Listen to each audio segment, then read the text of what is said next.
Ang negosyong umaasa lang sa tao, ang hirap palakihin. Pero ang negosyong may proseso, merong system, at tamang technology, yan ang kayang mag-scale nang hindi nawawala ang quality.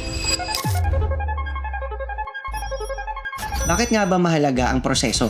May tanong ako, kung bukas magli-leave ang pinakamagaling mong empleyado, magiging pareho pa rin ba ang serbisyo ng business mo? Kung hindi, ibig sabihin, hindi pa proseso o nagpapatakbo sa negosyo mo. Tao pa din. Maraming business owners sa panahon ngayon, syempre naghahanap ng mga magagaling na tao.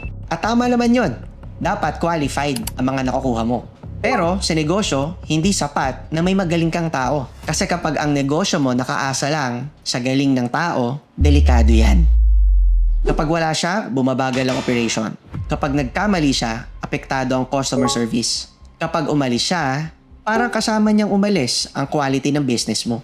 At dyan papasok ang tunay na proseso. Ang proseso ang nagbibigay ng linaw sa standard ng iyong business. Paano gagawin?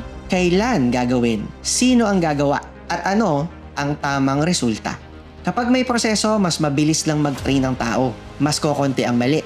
Mas malinaw ang accountability at mas consistent ang iyong mga serbisyo. At syempre, mas madaling i-scale ang negosyo mo. Dito mo rin makikita ang pagpasok ng technology. Kasi kapag may tamang system ka, hindi lahat kailangan mong iasa sa memorya, sa chat, sa papel, o sa simpleng utos lang.